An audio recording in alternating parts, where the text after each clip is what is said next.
ये भी भाजपा में चले जाएंगे, तो ये भी भाजपा के कैंडिडेट हैं। और पीडीएम के बारे में आप पूछे तो पीडीएम क्या, पीडीएम का भी कोई वजूद है नहीं। और ठीक है, पीडीएम बना के उस वो कब भाजपा में चले जाएं। एक तरफ नरेंद्र मोदी जी भाजपा के कैंडिडेट हैं, एक तरफ अजय राय वो भी भाजपा ही हैं। मुख्तार अंसारी के बारे में जब उनको जहर नरेंद्र मोदी जी से है। ऐसे मायावती जी का भी एक स्टेटमेंट रहा है कि अगर सपा को हराने के लिए हमें भाजपा को सपोर्ट करना पड़े, समर्थन करना पड़े तो हम करेंगे। वो फर्जी वीडियो है और बहन मायावती जी ने उसका खंडन किया है। और फर्जी वीडियो मुसलमानों के इलाके में चलाया जा रहा है और उसको एडिट किया गया है। बहन जी ने उन लोगों के खिलाफ मुकदमा भी कायम कराया है जो लोग ये फर्जी वीडियो चला रहे हैं। अस्सलाम वालेकुम, मेरा नाम है मकबूल अहमद और आप देख रहे हैं सदाए न्यूज़। और हमारे साथ जुड़ चुके हैं लोकसभा प्रत्याशी बसपा से जो हैं अतार जमान लारी जी। किस तरह से तैयारियां चल रही है, आपका नामांकन भी हो चुका है, किस तरह तमाम चीज़ों को देख रहे हैं आप? देखिए, तैयारी पूरी चल रही है। कल मेरा नामांकन हो गया है और एक रणनीति के तहत जो है हम इस चुनाव को लड़ने का काम कर रहे हैं। और इस चुनाव में बहुत सारे मुद्दे हैं और उस मुद्दे के साथ साथ एक बहुत बड़ा मुद्दा बुनकरों का है।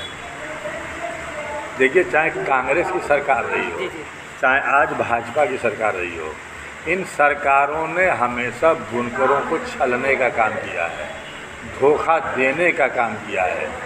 जब कांग्रेस की सरकार थी, इसके पहले 10 बरस पहले बुनकरों के बिजली बकाये का एक बहुत बड़ा मसला था और उस मसले को हल कराने के लिए हमारे बनारस शहर के तमाम मुअज़्ज़िज़ सरदार साहबान, महतो साहबान और तमाम बुनकर बिरादराना तंजीम के लोग 5 गाड़ी करके दिल्ली गए थे, सोनिया गांधी से मिले, मनमोहन सिंह जो देश के प्रधानमंत्री थे उनसे मिले, राहुल गांधी से मिले और उन लोगों ने तमाम अपनी समस्याओं को बताया, बुनकरों की समस्याओं को। और उन लोगों ने आश्वासन दिया, लेकिन बुनकरों की समस्याओं का समाधान नहीं हुआ। उनका जो बकाया बिजली बिल है वो माफ़ नहीं हुआ, उस पर इंटरेस्ट बढ़ता गया, लोगों का बिजली बिल काटा जाता गया, लोग जेलों की सलाखों में गए।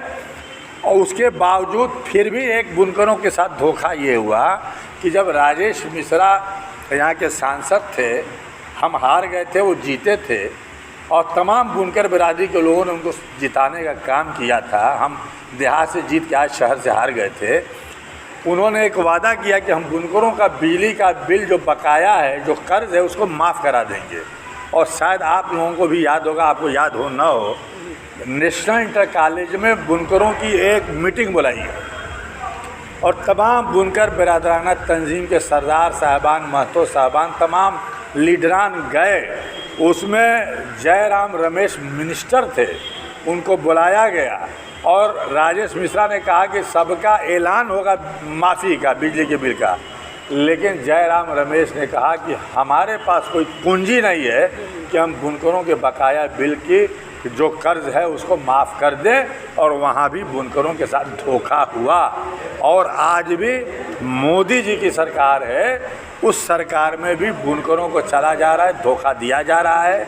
आज बिजली का रेट इतना महंगा कर दिया गया है कि बुनकर के पावरलूम बंद हो रहे हैं और बुनकर इस बनारस से पलायन करके जो है दूसरे शहरों में जाके बस रहा है रोजी रोटी की तलाश। प्रधानमंत्री के खिलाफ आप चुनाव लड़े, एक बड़ी चुनौती है, किसके तरह से जवाब देंगे? प्रधानमंत्री के साथ चुनाव लड़ना बड़ी चुनौती है, लेकिन हमने चुनौती स्वीकार किया एक बुनकर होने के नाते। और आज इस बनारस शहर से एक बुनकर को बहन मायावती जी ने टिकट दिया है। लोग चर्चा करते हैं, लोग सवाल उठाते हैं कि बुनकर को टिकट क्यों नहीं। आप भी लोगों से पूछते हैं, हम देखते हैं आपका चैनल, तो एक बुनकर का टिकट मिला। हम जब से बनारस में रह रहे हैं ना, यही हमारा कारोबार है। हमारे पास सैकड़ों कारखाने थे हमारे पास लोहता में दुकान थी, मदनपुरा में दुकान थी, आज हमारी सारी दुकानें बंद हो गई। सैकड़ों कारगे चलते थे, लेकिन आज 8-10 लूम ही हम चला पा रहे हैं और इसी पेशे से जुड़े रहे हैं। और बुनकर में तमाम हिंदू मुस्लिम तमाम ज़ात धर्म के लोग जुड़े हुए हैं और आज इसीलिए हम प्रधानमंत्री नरेंद्र मोदी जी को टक्कर देने के लिए मैदान में आए हैं कि बुनकरों की समस्या बहुत जटिल है और कोई सरकार इस पर ध्यान नहीं दे रही है। और अगर हम चुनाव जीत के जाएंगे तो अगर हम संसद में अपनी बात उठाएंगे बुनकरों की, तो यकीनन आप बनारस की सरजमीन पे हमारी आवाज़ हमारा बुनकर भाई सुनने का काम करेगा। ऐसे में तमाम पार्टियां और लड़ रही हैं, इंडिया गठबंधन के साथ कई पार्टियां हैं, उसके बाद पल्लवी पटेल के साथ ओवैसी साहब का गठबंधन है, ये भी एक बड़ी चुनौती की दिखाई जाती है। देखिए, दो पार्टी जो लड़ रही है, आप जिसको इंडिया गठबंधन कह रहे हैं, हम उसको इंडिया गठबंधन नहीं मानते। वो कांग्रेस के उम्मीदवार हैं, लेकिन वो भाजपा के उम्मीदवार हैं। उनके डीएनए में भाजपा है, वो कब भाजपा में चले जाएं। एक तरफ नरेंद्र मोदी जी भाजपा के कैंडिडेट हैं, एक तरफ अजय राय वो भी भाजपा ही हैं। मुख्तार अंसारी के बारे में जब उनको जहर दे के मारा गया तो इन लोगों ने क्या क्या किया। जब इन्होंने सज़ा दिलवाई तो इन्होंने मत्था टेका, जुलूस निकाले, नारे लगे, क्या क्या नहीं हुए। तो ये भी भाजपा के हैं, कभी भी भाजपा में जा सकते हैं। जो लोग हमारे खिलाफ चुनाव लड़ते हैं वो भाजपा में चले जाते हैं। जैसे राजेश मिश्रा चुनाव लड़े, भाजपा में चले गए। दयालु गुरु चुनाव लड़े, भाजपा में चले गए। शत्रुत प्रकाश चुनाव लड़े, भाजपा में चले गए। श्यामलाल यादव जी चुनाव लड़े, हमारे खिलाफ उनकी बहू भाजपा में चली गई, ये भी भाजपा में चले जाएंगे। तो ये भी भाजपा के कैंडिडेट हैं। और पीडीएम के बारे में आप पूछे तो पीडीएम क्या, पीडीएम का भी कोई वजूद है नहीं। और ठीक है, पीडीएम बना के उसकी पार्टी में भी जो पाल थे वो अलग हो गए, सब लोग धीरे धीरे अलग हो रहे हैं। तो उसके बारे में हमें कुछ नहीं करना है, हमारी लड़ाई सीधे प्रधानमंत्री नरेंद्र मोदी जी से है। ऐसे मायावती जी का भी एक स्टेटमेंट रहा है कि अगर सपा को हराने के लिए हमें भाजपा को वोट सपोर्ट करना पड़े, समर्थन करना पड़े तो हम करेंगे। वो फर्जी वीडियो है और बहन मायावती जी ने उसका खंडन किया है। और फर्जी वीडियो मुसलमानों के इलाके में चलाया जा रहा है और उसको एडिट किया गया है। बहन जी ने उन लोगों के खिलाफ मुकदमा भी कायम कराया है जो लोग ये फर्जी वीडियो चला रहे हैं, और फर्जी वीडियो चलाने वालों के खिलाफ कार्रवाई होगी। और इस तरीके के एडिटेड वीडियो बहुत से चलते हैं। अभी आप देख रहे हैं कि सोशल मीडिया पे चल रहा है कि हमारे अखिलेश यादव जी योगी जी से बात कर रहे हैं और मिल रहे हैं। हमारे मुलायम सिंह ने जी भी कभी भाजपा से समर्थन लेकर के 89 में सरकार चलाई थी। जनता दल ने भी जो है, और जब जनता दल मंडल आंदोलन आरक्षण के सवाल पे जब टूट गया तो फिर हमारे मुलायम सिंह जी ने भी जो है भाजपा का समर्थन लिया। केसी त्रिपाठी विधानसभा के अध्यक्ष थे और उनके समर्थन से उन्होंने सरकार चलाया और जनता पार्टी भी बनी थी तो उसमें जनसंघ शामिल थी। तो तमाम मौके पे 2019 में भी हमारे मुलायम सिंह जी ने कहा था कि नरेंद्र मोदी फिर प्रधानमंत्री बने और उनको वोट दे करके जिताओ, बिहार में बोला था। तो ऐसे तो तमाम लोगों ने बोला है। और एक बात आपको बता दूँ, अभी तक मैंने किसी चैनल से नहीं कहा, आपके चैनल से बता दे रहा हूँ, जो कार सेवकों पे गोली चली थी मुलायम सिंह ने नहीं चलवाया था।